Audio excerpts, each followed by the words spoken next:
4 mois qu'il a disparu et on ne sait toujours pas ce qui est arrivé au petit Émile, 2 ans et demi.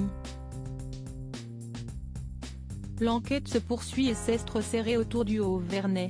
Un homme, qui a vu ses maisons être fouillées, raconte ce qu'il s'est passé. Mardi 7 novembre, soit quasi 4 mois jour pour jour après la disparition du petit Émile au Haut-Vernay, l'enquête s'est concentrée de façon importante autour du village mais pas que. 36 perquisitions ont eu lieu entre le lieu où l'enfant s'est évaporé et des départements limitrophes.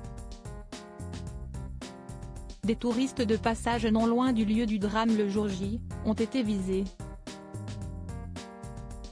Les gendarmes concentrent en effet leurs recherches sur les personnes qui étaient dans cette zone géographique, identifiées grâce au téléphone portable notamment. J'ai d'abord reçu la visite des gendarmes en début de journée à mon domicile principal de Digne-les-Bains, préfecture des Alpes de Haute-Provence, puis nous sommes partis dans l'après-midi au Haut-Vernay où je suis propriétaire d'un corps de ferme. Dans les deux cas, ils ont visité toutes les pièces de la maison, regardé dans les frigos, inspecté mon courrier, fouillé les vêtements. Ils se sont aussi intéressés à mon matériel informatique et à mon téléphone portable. Si est-il très intrusif peut-être mais si est-il la loi et si est-il pour la bonne cause. On parle quand même de la disparition d'un enfant, a déclaré une des personnes visées par l'enquête aux Parisiens.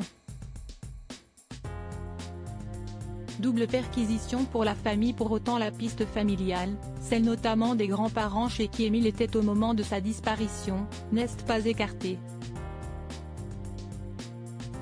Au contraire, leur domicile principal de la Bouilladis, Bouches-du-Rhône, comme leur maison du Haut-Vernay ont été inspectés. Ces nouvelles recherches permettront-elles de retrouver Émile?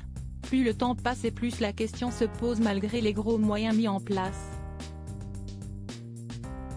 Dans le meilleur des cas, magistrats et gendarmes peuvent espérer débusquer des contradictions entre les déclarations de certaines personnes sur leurs emplois du temps dans les heures qui entourent la disparition d'Émile et la localisation de leur téléphone.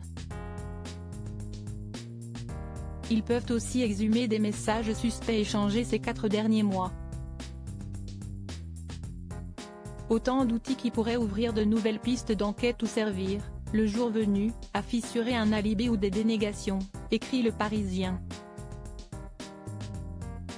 L'enquête risque d'être encore bien longue.